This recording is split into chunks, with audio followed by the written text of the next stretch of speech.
Hazrat Urwa bin Zubair, Hazrat Saeed bin Musayyab, Alqama bin Waqas, and Ubaidullah bin Abdullah bin Utaba bin Masood. All these four have reported from Hazrat Aisha radiallahu anha, the Prophet's wife, the episode of calumny which the slanderers had affixed to her. Every one of them has narrated one part of it, whereas some of them have retained more of the hadith as compared to the others. As the statement of every person was true, I have reined everyone's statement which he narrated to me with a reference to Hazrat Aisha radiallahu anha, and everyone's statement asserts that of the other, though some of them have retained more of the episode than the others. They state that Hazrat Aisha radiallahu anha said, whenever Allah's Apostle sallallahu alaihi wasallam would intend to embark on a journey, it was his practice to cast lots among his wives to take one of them along with him. Whoever would win the lot would accompany the Prophet sallallahu alaihi wasallam in journey. So before proceeding to a battle, he sallallahu alaihi wasallam drew lots and I won the draw. I therefore set out along Allah's Apostle sallallahu alaihi wasallam, and it was after the commandment about veil had been issued. So I was made to ride in the Hoda and sit in it. So we undertook the journey until Allah's Apostle sallallahu alaihi wasallam got free from the battle and came back and drew near Medina Munawwara. Allah's Apostle sallallahu alaihi wasallam one night passed orders to leave that place. When he sallallahu alaihi wasallam commanded to set off, I got up and went away from the army to relieve myself.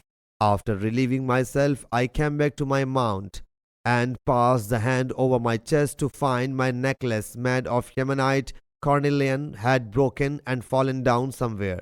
So I returned in search of my necklace, and much of time was consumed in its search. She says the people who were entrusted with the task to make me ride moved forward, lifted my hoda and placed it on the camel of which I would ride, thinking that I was sitting inside. In those days, women usually used to be extremely light, neither be heavy nor fleshy, because they ate extremely less, simple and not oily. They did not feel the lackness of weight while lifting and placing the hoda on the camel, because I was quite young then. So the people made the camel stand and set out. I got the necklace when the army had departed. When I reached the place of stopover, there was no one to call out or to respond. So I proceeded to the place where I was and sat there thinking if they did not find me, they would come back here in my search. As I was sitting there, I was overpowered by sleep and I went to sleep. Hazrat Safwan bin Mu'attal Solami, then Dakwani, would remain in the reward of the army. He at dawn came close to me, for he espied that someone was sleeping there. He recognized me at first glance, for he had seen me before the command of veil. So I woke up at his reciting, Inna lillahi wa inna ilayhi raji'un. Seeing him, I covered my face with a chador, and by Allah Jalla Jalaluhu, we neither exchanged any remarks, nor did I hear any word from his mouth except Inna lillah. He dismounted from his mount, made it kneel down, tied its feet. I then got up and mounted it. He led me walking ahead till we reached the army in scorching heat at noon, when they had encamped. She says, then whoever had to perish perished by calumniating me. And it was Abdullah bin Ubay bin Salul who fomented the calumny. Urwa says that he was informed that he was publicizing the news, and whenever the calumny was discussed before him, he would mention it with great interest, declare it something based on fact, listen to it with rapt attention, and convey it to others. Hazrat Urwa radiyallahu anhu also says, I don't know the names of slanderers except Hazrat Hassan bin Thabit, Hazrat Mista bin Othatha, and Hamna, Jaish daughters. But there was a group of them, as Allah Jalla Jalaluhu has said, and I don't know their names, whereas Abdullah bin Ubay bin Salul was leading them.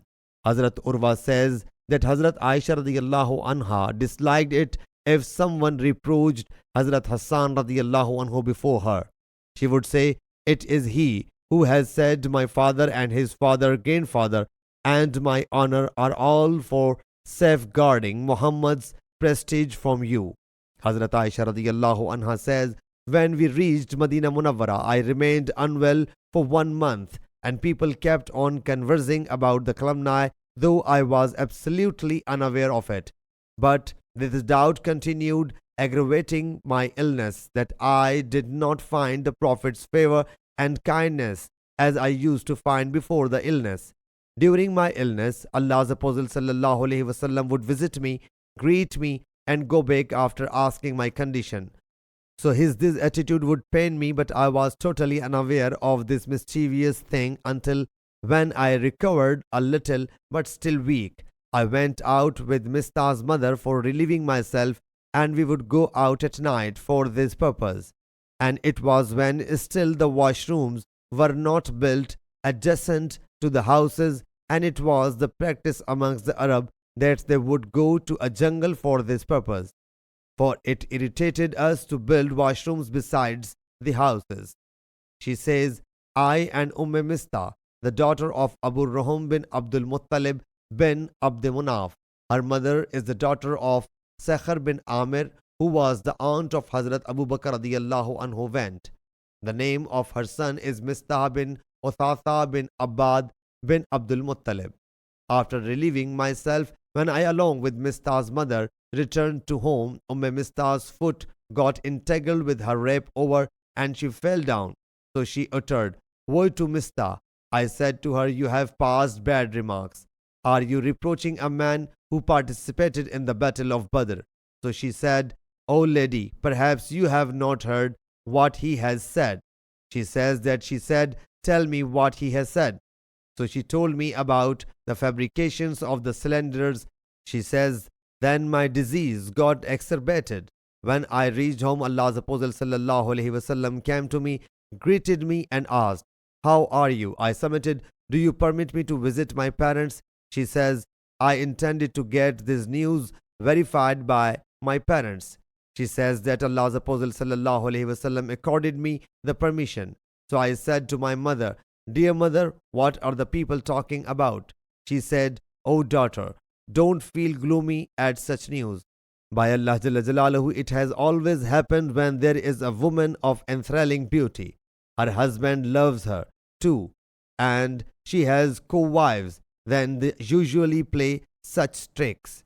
She says that she uttered Subhanallah, glory be to Allah Jalla Jalaluhu, in amazement that the people are passing such statement.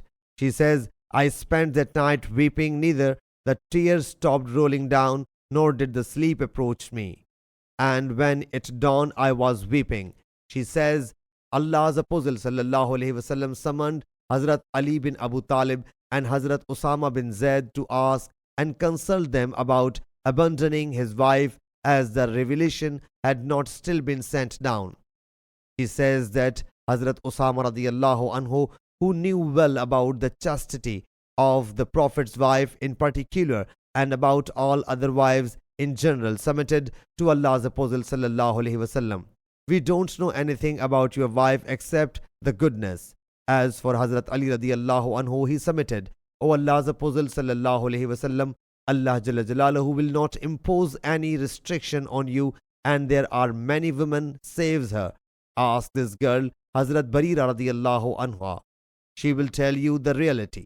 Hazrat Aisha radiyallahu anha says, Allah's Apostle sallallahu alaihi wasallam then sent for Barira and said, O Barira, have you noticed anything? She submitted, by him who commissioned you with truth, I have not observed any suspicious thing, but I see that she is a quite young girl, and often she sleeps while kneading the flour, and a goat comes and eats it. She radiyallahu anha says, Allah's Apostle sallallahu alaihi wasallam then got up, blamed Abdullah bin Ubay, mounted the pulpit and said, O Muslims, who is there to take revenge from this person on my behalf who pained me regarding my wife? By Allah Jalla Jalaluhu, I don't find anything except rectitude in my wife, as well as I don't find anything except righteousness in the person under discussion, and he does not enter my house without me. She says, Hazrat Sa'ad bin Mu'adh the brother of Banu Ashal, got up and submitted, O Allah's Apostle sallallahu alaihi wasallam, I will take the revenge. If he belongs to the Aus, I will chop his neck off, and if he belongs to our Khazraj brethren, we will obey whatever you command us to do. She says, then a man from the Khazraj got up, for Hazrat Hassan's mother was the daughter of his paternal uncle cousin and belonged to that tribe. He was Hazrat Sa'ad bin Ubadah, the chief of the Khazraj. She says, he was extremely noble person before it, but the love for tribe provoked him on that occasion. And he said to Hazrat Sa'ad bin Muaz, by Allah Jalla Jalaluhu, you are telling a lie. You will neither kill him nor can you kill him. If he had belonged to your tribe, you would not have liked killing him. Whereupon Hazrat Usaid bin Hudayr, the cousin of Hazrat Sa'ad bin Muaz, got up and said to Hazrat Sa'ad bin Ubadah radiyallahu anhu, you are telling a lie. We will definitely kill him. And it has transpired that you are also a hypocrite. That is why you are supporting the hypocrites. Thus the people of the Aus and the Khazraj got ready to combat, and there arose a trait of fighting amongst them while Allah's Apostle sallallahu alaihi wasallam was seated on his pulpit. Hazrat Aisha radiyallahu anha says, Allah's Apostle sallallahu alaihi wasallam kept on quieting them till all of them became quiet. She says, on that day I kept on weeping all the day. Neither did the tears stop rolling down, nor did sleep dominate me. And my parents were also anxious about me. I kept on weeping for 2 nights and 1 day, and neither did my tear stop rolling down, nor did sleep approach me, till I felt that my weeping would burst my heart, while my parents were sitting beside me and I was weeping. A woman of Ansar sought permission to enter. She was given permission, and she sat beside me and started weeping along with me. Allah's Apostle sallallahu alaihi wasallam meanwhile came to us, greeted us, and sat down. She says, he sallallahu alaihi wasallam had not sat down along with me since I was culminated, and the revelation had not been coming for 1 month, so as to issue any command about me.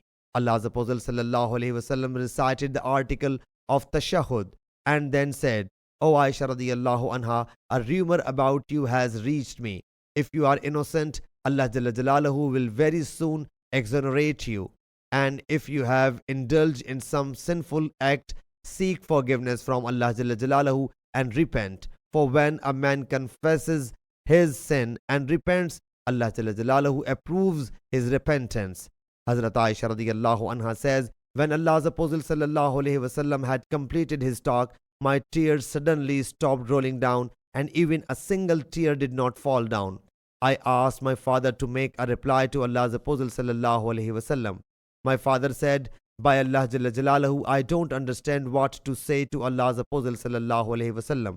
I then asked my mother to make a reply to Allah's Apostle sallallahu alaihi wasallam. My mother said, by Allah Jalla Jalaluhu, I don't understand what I should say to Allah's Apostle sallallahu alaihi wasallam. So I myself, though I was quite young and had not read much of the Quran, submitted, by Allah Jalla Jalaluhu, verily, I have known what you have heard.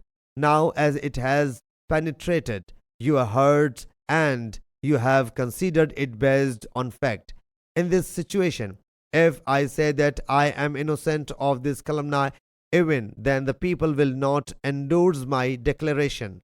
And if I confess the sin and Allah Jalla Jalaluhu knows it well that I am innocent of it, my statement will be attested.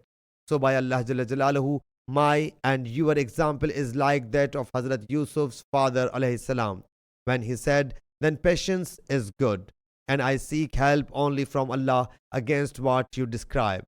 I then turned my side and lay on the bed quiet, and Allah Jalla Jalaluhu knows well that I am innocent of this charge, and Allah Jalla Jalaluhu will absolve me from this charge. But by Allah Jalla Jalaluhu, I could not imagine that Allah Jalla Jalaluhu would send a revelation in my favor that would be recited, for I was too humble to be discussed by Allah Jalla Jalaluhu. But I hoped that Allah Jalla Jalaluhu will show my innocence in the dream of Allah's Apostle sallallahu alaihi wasallam. So by Allah Jalla Jalaluhu, meanwhile when he was sitting amidst us and no one at home went out, the revelation started descending on him, and the same condition overtook him that would overtake him when revelation used to descend on him. And even in winter, sweat would exude like pearls due to the heaviness of the words. She says, when this condition of Allah's Apostle sallallahu alaihi wasallam terminated, he sallallahu alaihi wasallam looked happy and all smiles. So the first sentence which he uttered was, O Aisha radiallahu anha, Allah Jalla Jalaluhu has exonerated you of the calumny. She says, my mother said to me, get up and pay thanks to Allah's Apostle sallallahu alaihi wasallam. I submitted, by Allah Jalla Jalaluhu, why should I thank him? I only thank Allah Jalla Jalaluhu who declared my innocent. She says that Allah Jalla Jalaluhu revealed, undoubtedly those who have brought this big slander are a party from among you. 10 verses. And Allah Jalla Jalaluhu declared me in the Quran innocent of this calumny. Hazrat Abu Bakr radiallahu anhu says, I would give financial help to Mistah bin Uthatha on account of family ties. For he was poor, then I intend not to help Mistah financially, for he had also joined those who calumniated Aisha radiallahu anha. So Allah Jalla Jalaluhu regarding him sent down the revelation, and swear not those among you who are men of excellence and of means against giving to the kinsmen and to the needy and to the immigrants in the way of Allah, and let them forgive and overlook. Do you not love that Allah should forgive you? And Allah is forgiving, merciful. So Hazrat Abu Bakr radiallahu anhu said, why not? By Allah Jalla Jalaluhu, I wish only this, that Allah Jalla Jalaluhu may pardon me. So he resumed to help Mistah financially as before and said, by Allah Jalla Jalaluhu, now I will never stop doing so. Hazrat Aisha radiallahu anha says, Allah's Apostle sallallahu alaihi wasallam also asked Hazrat Zainab, the daughter of Jash, about me, saying, what do you think about Aisha radiallahu anha, or how do you see her? She submitted, O Allah's Apostle sallallahu alaihi wasallam, I want to protect my ear and eyes from ill. I find nothing but righteousness in her. Hazrat Aisha radiallahu anha says, among all the wives, only Hazrat Zainab was of my age, but Allah Jalla Jalaluhu saved her from indulging in sins due to her piety. She says her sister Hamna would quarrel with her in this connection and got ruined along with the slanderers. Ibn Shihab says, I have got this hadith from all 4 above mentioned persons. In addition, Hazrat Urwa narrates that Hazrat Aisha radiallahu anha said, verily the person about whom this story has been fabricated, hearing these remarks, would amazingly say, glory be to Allah Jalla Jalaluhu, by Allah Jalla Jalaluhu, in whose possession my soul is. I have not exposed even the head of any woman. She says, later he, Hazrat Safwan radiallahu anhu, embraced martyrdom, fighting in the way of Allah Jalla Jalaluhu. Sahih Bukhari Hadith number 4141.